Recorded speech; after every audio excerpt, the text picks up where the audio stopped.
Hey there, how's it going? I'm here on the island of Mykonos, Greece, in the Kykladas region of islands. Right here is sort of a tourist central with a line of restaurants along there. This is the old port where the ferries used to come in. It has changed and it is now like around the corner over there. I arrived by ferry a couple of days ago. So in this video then I'm going to be answering the question of how the hell do I afford to travel so much? So I've now been to 50 countries. I went to Cyprus right before coming to Greece, and that was my 50th country. This is my 5th time to Greece. I've been to India 8 times.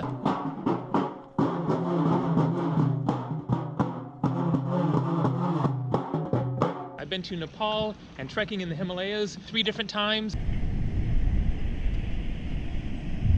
Crossing the bridge here. I've been to Spain 3 times.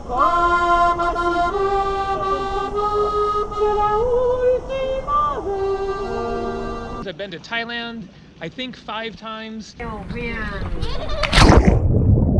I've been traveling the world now off and on for 28 years, since the summer of 1990 when I was 18 years old and went on a summer abroad around Europe. I think this is my 14th trip abroad, all extended trips from like 3 months to 8 months, and I've spent altogether something like 5 or 6 years total traveling abroad around the world. And so it is a fair question of how do I afford to do all this traveling? Am I like a trust fund kid, or do I have stocks or real estate or some sort of underground business selling drugs or something like that? The answer is no to all of those. And so in this video then I will be explaining how exactly I managed to afford all of this traveling. So this is actually the 3rd video that I've done with this same title, How the Hell Do I Afford to Travel So Much? I made one 3 years ago when I was on the island of Cozumel, Mexico. Hi there, how's it going? Hola from Cozumel, Mexico. And then I made another one about 1.5 years ago when I was back home in California, where I'm from. Hey guys, how's it going? Greetings from Northern California. I'm here in Mendocino County beside a large lake. And so I'm making yet another one, both because I have added a lot of new subscribers since that last video 1.5 years ago, and also my situation has changed, and so the answer is a little bit different. So I'm now going to get started walking here and give you a little taste of Mykonos Island in the course of this video, and keep on explaining how I managed to afford all of this traveling. First, I'm going to sort of get out of this little bit busier area here. It is mid-February, smack in the middle of winter, and the Greek islands totally die in the winter, basically from October, like late October, until sometime in April. Then they are very, very quiet, and most stores and everything are closed. Mykonos is one of the most popular islands in Greece, and so it is still a little bit active, but this island would be totally jam-packed, totally besieged by tourists if it was summer. So this is a nice quiet scene here. So I'm going to get back into the little lanes, which I've shown in other videos already. The hotel where I'm staying is actually down that lane there. I will be showing my room in the course of this video, but I'm going to continue walking up here and try to show some places that I didn't show in my last video walking around the town here.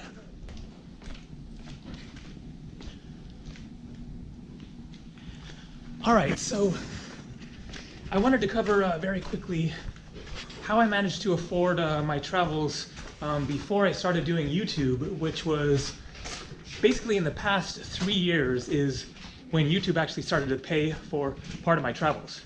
Prior to that, then I was a guy, you know, working various jobs, trying to save up money to travel. As I said, I traveled for like 25 years before I actually started doing the YouTube thing. And so the ways that I managed to come up with the money to travel prior to YouTube was just working various jobs. I have never had, you know, support from my family or anything as far as paying for my travels, any kind of inheritance or anything other than me just working and making the money to travel. And so I had different jobs. I was a delivery driver in Portland, Oregon, delivering food for restaurants. I've done construction and various handyman work, and I worked in Jasper National Park, Canada, in the Rocky Mountains of Alberta.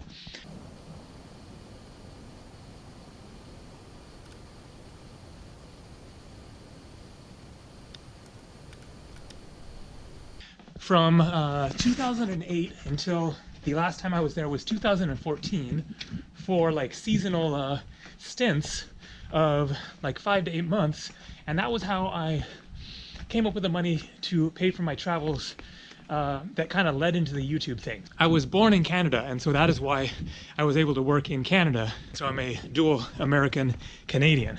And so I went up to Canada on a road trip. I had a car and drove up there and was thinking of looking around for work. And through a random series of events, then I ended up finding this job as a gardener for the hotels for this one company in Jasper National Park. Wow, such cool exploring back in here. And so to make a long story short, then I would work there for 5 or 6 months and then go travel, spend all my money, be broke, and then go back and work again and make some more money. And so that is the answer of how I managed to afford my traveling before I started doing YouTube. And so if you also want to travel, isn't this a cool shot with all these stairs lined up like that? Okay, which way to go from here? And so if you're, asking yourself, how can you afford to travel if you don't have a YouTube channel or a blog or some sort of an online business that pays you money, then the simple and maybe kind of a discouraging answer is you just got to find a job, and one that, makes more money for you than you spend.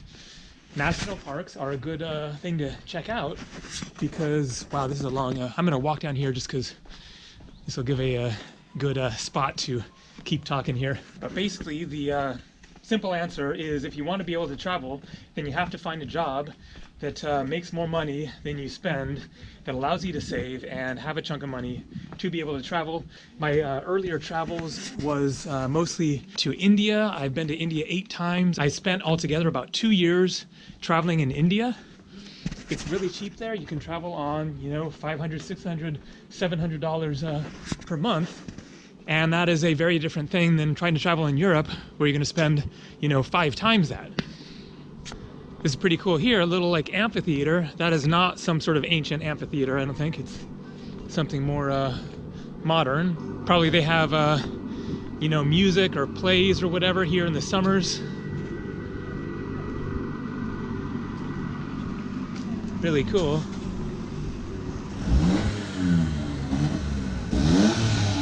Okay, I'm going to go back into the maze of streets there where it's quieter.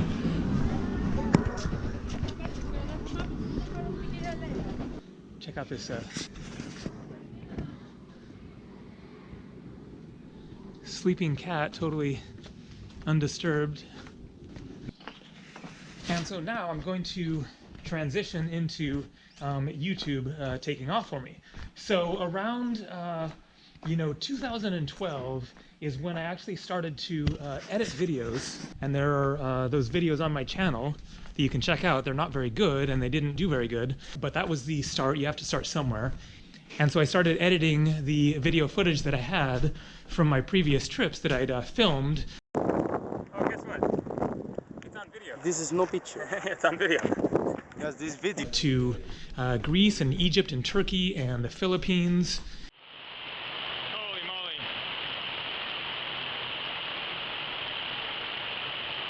It started out as a nice sunny day. It wasn't very good footage because it was a terrible camera, but it was something, and it got me into the video editing mode, and that's where I got started with it. Fast forward to 2015, the last time that I worked in Jasper National Park, and at the time I was making about $80 per month on YouTube from my YouTube AdSense, just from the ads that play on your videos. And that obviously doesn't go very far. So I left Canada, with about $5,000 saved up from working there and my $80 a month on YouTube. And that was pretty much all that I had to work with. And I went on a trip to Hawaii,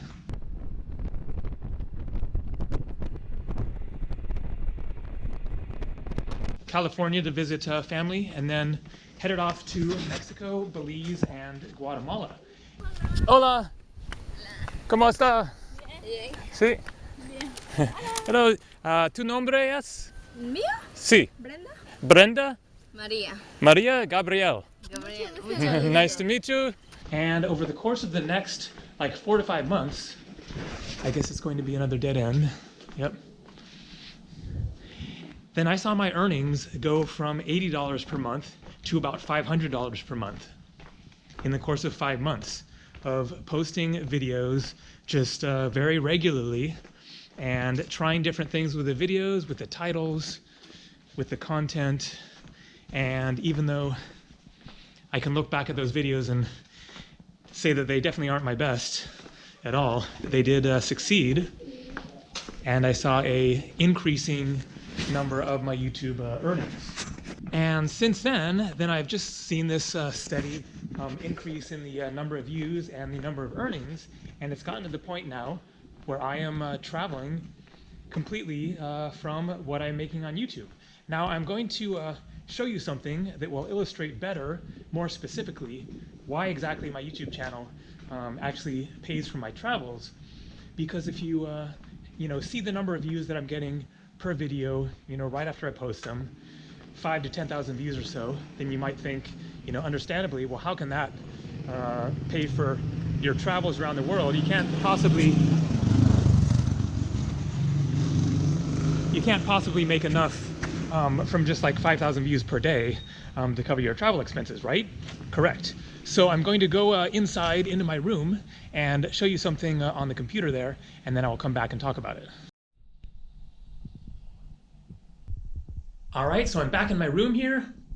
Going to do a very quick room tour. Bathroom. Small, but very nice. TV, AC, and heating. Good Wi-Fi in the room. The room is 40 euros, which is about $50.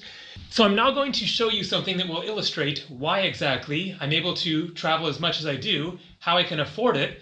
So this is a website called socialblade.com. Anyone can go check this out, and you can see the stats for various YouTubers, and then Instagram, and I don't know, Snapchat or something like that. But I just use it to check YouTube stats because it's interesting to see what kind of views and subscribers added and all that kind of stuff that other people are getting on YouTube. So I have here organized, you can see at the top, 10 different tabs showing the stats of 10 different YouTube travel vloggers, since my channel is about traveling. So I picked some of the other people that many of you will have heard of, and we're going to look at the stats of these different people and compare them to my channel. So here we have Fun for Louie. And so right here then it shows the basic stats for the channel. 1,643 uploads. Subscribers, 1,996,192. I'd love to have that kind of a following. Video views, 284,849,851. So that's total video views for all of his videos for his entire channel. Now there are two main stats that I'm going to show on all of these so that we can kind of go through it really quick, which is number of subscribers and views for the last 30 days. So interestingly, his views for the last 30 days is pretty close to his number of subscribers, both at about 2 million. And then I'm going to show the stats for these other channels here. And then at the very end, I will show you mine. The reason that I'm at the end there is because my channel has the least number of subscribers of all these 10 YouTube travel vloggers. So I wanted to compare myself to the other guys that are more successful than me. And so here we have Ben Brown. He has 711,855 subscribers. So just call that 700,000 subscribers. And views for the last 30 days, 861,000. Here's the Vaga Brothers, 564,000 subscribers. Definitely one of my favorite channels. They're amazing. And total video views for the last 30 days, 1,896,000. Christian LeBlanc, his channel is called Lost LeBlanc. Subscribers, 487,000. Views for the last 30 days, 2.5 million, doing pretty good there. Here's High on Life, 426,000 subscribers and 1,018,000 views for the last 30 days. Hey Nadine has 383,000 subs and 278,000 views for the last 30 days. Kristen Sarah of Hopscotch the Globe has 160,000 subscribers, and so that is getting closer to the size of my channel. And she has about 800,000 views for the last 30 days. Psycho Traveler, 155,000 subs and 805,000 views for the last 30 days, about the same as Kristen Sarah. Alex Chacon has 155,000 subs and 245,000 views for the last 30 days. And finally, we get to the guy at the bottom of the pile here of all the other travel vloggers. Gabriel Traveler, Explore the World with Gabriel Morris. That's me. Subscribers, 144,940. And how many total video views have I gotten in the past 30 days? Here we go. 1,969,863.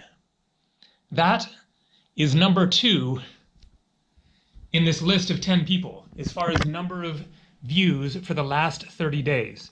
Fun for Louie, as I said, has 1,956,000 for the last 30 days. As I showed, I have 1,969,000. I'm getting more views in a month than Fun for Louie is, than anyone else on this list, except for Lost LeBlanc, who is getting 2.5 million.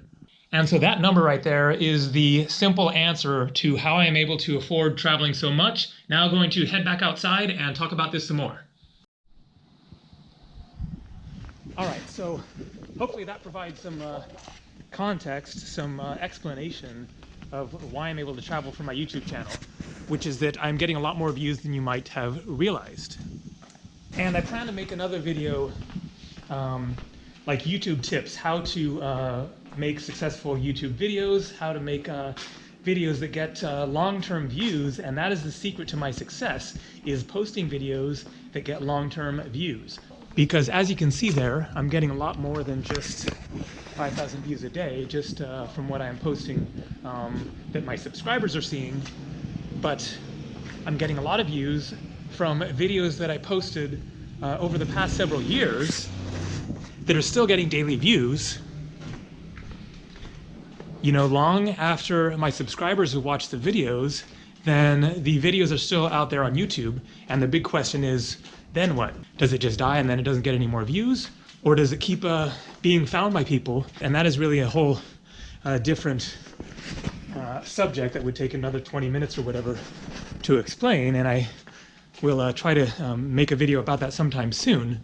But basically, unlike some people, there are so many different like business models to have to build around a YouTube channel. And most people will say, well, YouTube AdSense, the ad revenue that you make from your videos, from Google placing ads on your videos, and then you get a, you know, fraction of a penny per view. Hey, Lassie. Then most people will say, well, that is just a small percentage of my income. Instead, they're making money from affiliate links and sponsorships and merchandise, selling t-shirts and books and whatever. But for me, like 80 to 90% of my income is just that YouTube AdSense ad revenue. And so that is paying for my travels.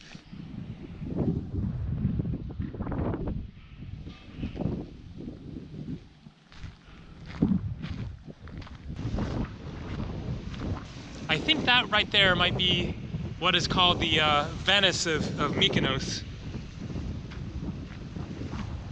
Those buildings hovering right over the sea there, compared to Venice, Italy. All right, thanks for watching. I hope this video gave you a good idea of how I managed to travel around the world. I'm not, you know, getting rich here or anything, but at least I'm able to travel somewhere like this. Beautiful, peaceful Greek island paradise. Staying in a nice, simple little room right by the village, and enjoying Greek food and wandering around the island and getting to see the world and live a life that I definitely cannot complain about. All right, take it easy. More coming from Greece, and as I mentioned, then I will try to make a video explaining more in depth, you know, my YouTube strategy and how exactly I managed to make videos that get views, that keep being seen by people for years after I post them, and thus bring in income and support my ability to actually travel around the world like this. All right, see ya.